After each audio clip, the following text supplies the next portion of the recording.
Prabowo agaknya harus menyelamatkan Roy Suryo CS dari permainan politik Jokowi seperti Prabowo juga menyelamatkan masyarakat nelayan di Banten dari laut yang dipagar oleh para cukong. Atau seperti Prabowo menyelamatkan Lejen Kunto Arief Wibowo dari mutasi yang tiba-tiba saja, padahal baru beberapa bulan saja menjabat, langsung masuk kotak menjadi staf ahli Kasat.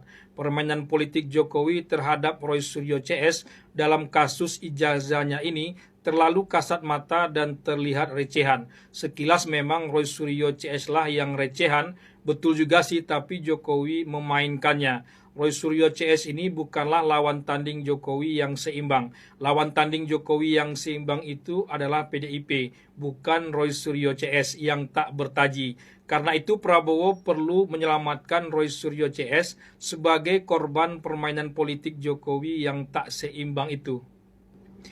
Kenapa pula Prabowo harus menyelamatkan Roy Suryo CS dari permainan politik Jokowi yang tak seimbang itu? Bukankah Jokowi dalam kasus ijazahnya ini adalah korban? Dan bukankah Prabowo justru heran kenapa Roy Suryo CS mempermasalahkan ijazah orang lain?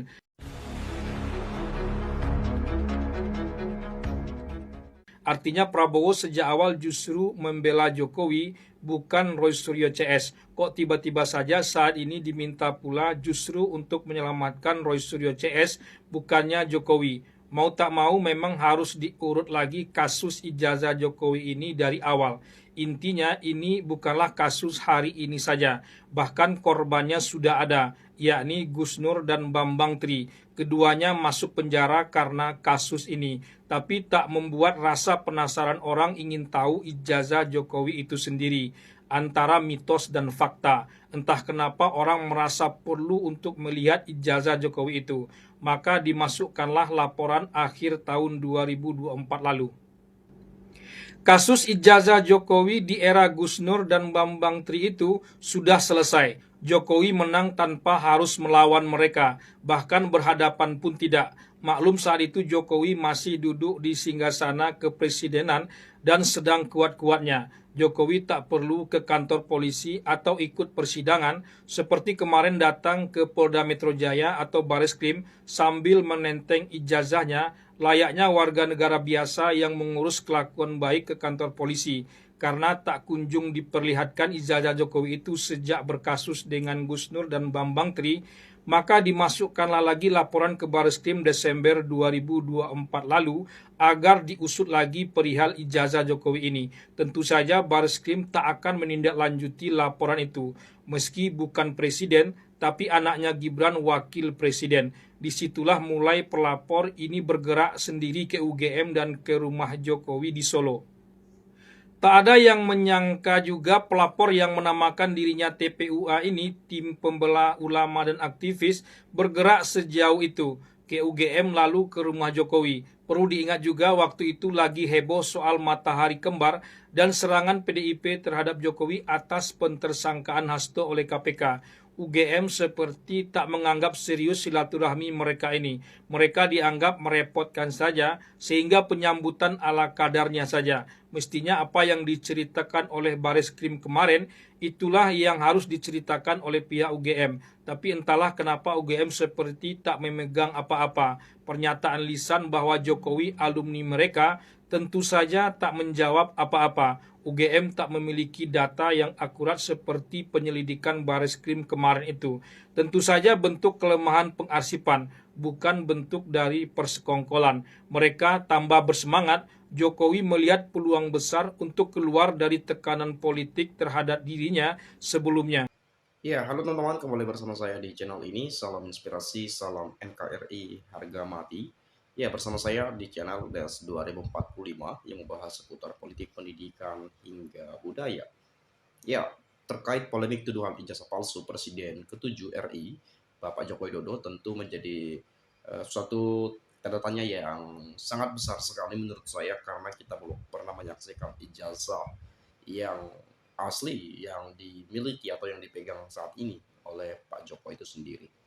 Ya, kenapa tidak ditunjukkan? Ya, kita nggak tahu alasannya apa, karena sebetulnya sudah banyak eh, yang menantikan yang bahkan menunggu ijazah itu muncul ke permukaan. Yang aslinya, bukan yang fotokopi. Nah, kemudian memang katanya mau tunjukin asli ini begono begini, tapi yang muncul hanya tetap fotokopi dan fotokopi saja. Jadi, ya ini yang membuat masyarakat semakin geram, yang membuat masyarakat Indonesia semakin muak dan semakin besar dugaan bahwa kayaknya itu palsu kan, jadi seperti itu gitu ya. Saya juga kadang-kadang berpikir bahwa kenapa tidak ditunjukkan saja gitu ya. Bukankah ijazah itu apa namanya suatu kebanggaan gitu ya. Bukankah ijazah itu suatu eh, hal yang susah untuk dicapai gitu, untuk dimiliki, apalagi tahun-tahun seperti itu. Tetapi kita punya, apa kita nggak bangga? Ya kan bangga, bangga teramat bangga dan sangat luar biasa saya rasa. Ya, zaman sekarang aja banyak juga yang hanya mendapatkan selembar ijazah itu saja bisa bisa sampai 4,5 tahun, 5 tahun gitu ya. Ini tahun-tahun 1980-an ke bawah gitu ya, tahun 1980-an ke atas. Kalau udah punya ijazah itu kan itu udah luar biasa kali ya menurut saya ya. Udah luar biasa banget tuh. Dan saya rasa tapi Pak Jokowi katanya bukan bukan aktivis ya atau apa ya. Saya nggak tahu juga sih sebetulnya ya. Tapi nggak tahu lah ya. Itu sih kabar yang saya dengar yang beredar di media sosial. Tapi saya nggak bisa memastikan ya. Tapi memang sudah dikeluarkan pernyataan bahwa ijazah itu asli. Tetapi itu dia tadi yang saya katakan tidak mau menunjukkan, hanya pernyataan saja gitu. Padahal tunjukkan dah nih beres gitu ya. Tapi oke lah, akan saya coba bagaimana sih penilaian teman-teman kita akan saya sampaikan kepada pemirsa juga ya. Di saya kasih daftar yang harus disingkirkan biar Bapak selamat. Yang pertama ada Kapolri, LBP, Bahlil, air apa nih? Air lihat apa nih? Air Langga Hartarto ya, LHT ya. Air Langga Hartarto, Zulkifli Hasan ya, Budi Ari, apa nih apa nih N ini siapa ini? Men. Saya lupa ya. KKP Tito Budi Gunawan, Ebenezer, Sylvester, Pangap, dan juga Gibran. Nggak tahu juga nih. Susah saya menebak siapa namanya, tapi yang saya lihat tadi ada air ini, saya jawab ya. Inisial saja tadi. Salam Tuan Presiden Prabowo, jangan jumpa Jokowi lagi. Jokowi banyak guna atau pakai ilmu setan. Jokowi bukan manusia. Dia cintakan rakyat Indonesia. Dia mengacaukan negara, memecahkan kaum, gila kuasa. Mudah-mudahan Allah lanakan orang seperti Jokowi, keluarga dan konco-konconya. Kasihanilah orang-orang ini untuk percaya sama mereka. Kami udah tahu mana yang hoax. Ya, itu dia tadi. Kenapa kita katakan seperti A, B, C, D, dan seterusnya. Kita juga nggak bisa mengatakan itu asli. Kita juga sebetulnya nggak bisa mengatakan itu palsu. Karena kita belum tahu hasilnya. Meskipun ada pernyataan-pernyataan, tapi ada buktikah, ada saksinya kah dari pihak-pihak lain, misalnya dari pihak Royal DS ketika diuji lab digital forensik misalnya, atau yang menyatakan palsu itu memang sudah pernah melihat ijazah aslinya, kan belum juga. Nah, jadi kalau yang mengklaim asli, emang udah pernah lihat juga, atau memang pernah lihat, tapi kenapa nggak ditunjukkan saja, biar nggak ribet gitu ya, biar nggak bertele-tele, biar nggak ada muncul dugaan-dugaan, kemungkinan-kemungkinan, dan lain sebagainya ya. Nah, kemudian kalau memang itu benar, kenapa Pak Prabowo diam saja? Ada apa? Apa sengaja didiamkan atau takut atau bagaimana? Kenapa tidak tegas sebagai presiden? Ini presiden membuat rakyat nggak habis pikir ada apa, ya. Coba kita lihat nih. Politik sandra semua dibongkar ke jagung sekarang 9,9 triliun. Kemendikbudristek apa nih? Ristek ya. Sritex yang akan melibatkan good bank ya.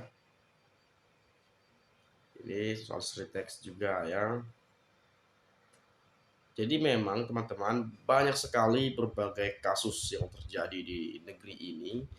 Jadi sangat disayangkan sekali sebetulnya kalau ya ini terus berlanjut. Padahal bisa dibuat simpel, kenapa harus berbelit-belit, kenapa harus bertele-tele, kenapa harus ada ya hal-hal seperti inilah. Padahal orang luar negeri misalnya udah sibuk tuh bahas pesawat, mau pesawat biar tembus ke Mars misalnya, biar bisa pergi ke bulan, bisa pergi bagaimana tinggal hidup di Mars misalnya, bagaimana menciptakan robot biar manusia kerjanya tinggal mengkontrol saja dari rumah gitu ya misalnya. Kenapa?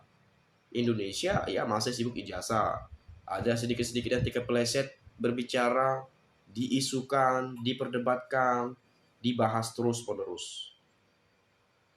Ada misalnya rakyat biasa yang maling ayam atau apa namanya sabung ayam misalnya diberitakan di televisi, tersebar di media sosial.